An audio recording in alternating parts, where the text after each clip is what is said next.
YouTube channel မှာကျွန်တော်ဒီ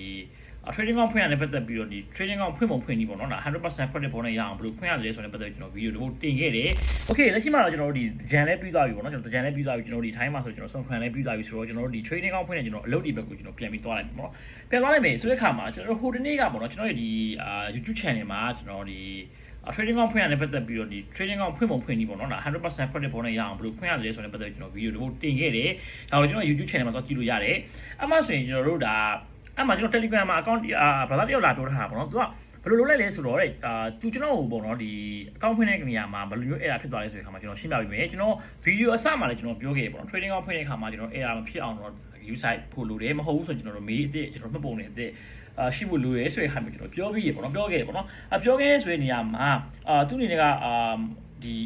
trading ဘယ်လိုပြောမလဲ trading account ဖွင့်ရင်းနေသူကproof of address ပေါ့နော်ကျွန်တော်ဒီမှာကဒီဘယ်လိုပြောမလဲproof of address ကအခက်ဆုံးပြကျွန်တော်တခြား ID တွေတခြားဒီနာမည်တွေကပြဿနာမရှိဘူးကျွန်တော် POA ပေါ့နော် proof of address ကကျွန်တော်ကအဓိကအရေးကြီးတယ်ဆိုတော့ proof of address ကိုသူက verify မဖြစ်သေးဘဲနေသူကဘာလုပ်လိုက်လဲဆိုတော့သူက deposit သွင်းလိုက်တယ်ပေါ့နော်သူကပြောမယ်ဆိုတော့ကျွန်တော် trading account ရရပြီးချင်းမှာပဲသူကဘာလုပ်လိုက်လဲဆိုတော့ deposit သွင်းလိုက်တာကိုကျွန်တော်တွေ့ရတယ်ဒါပေမဲ့ proof of address ကကျွန်တော်တို့ approve မဖြစ်ဘူးဆိုရင်ကျွန်တော်ကဘလို့မှ trading account ကိုငွေမထည့်ဘူးကျွန်တော်ပြောချင်တယ်ကျွန်တော် trading account ဖွင့်တဲ့အခါမှာငွေထည့်ဖို့ဆိုတာကကျွန်တော်တို့ process အကုန်လုံးပေါ့နော်အကုန်လုံးပြီးမှလာကျွန်တော်တို့ကငွေထည့်ဖို့ပြောချင်တယ်အဲ့လိုမဟုတ်ဘဲခုလိုငွေထည့်လိုက်မယ်ဆိုရင်ကျွန်တော်တို့က approve ဖြစ်တဲ့ငွေထည့်လိုက်မယ်ဆိုကျွန်တော်တို့ AI တက်သွားနိုင်တယ်အဲ့ဒီတော့ကျွန်တော်ဘာလို့ပြရတယ်လဲဆိုရင်ဒီပေါ့company ဘက်ကိုပေါ့နော်ကျွန်တော်ဒီ trader ဒီ company ဘက်ကိုကျွန်တော် email ပို့ရတာတွေရှိတယ်အလုပ်တွေနေနေပို့ရှုပ်သွားနိုင်တာဖြစ်တဲ့အတွက်ကိုက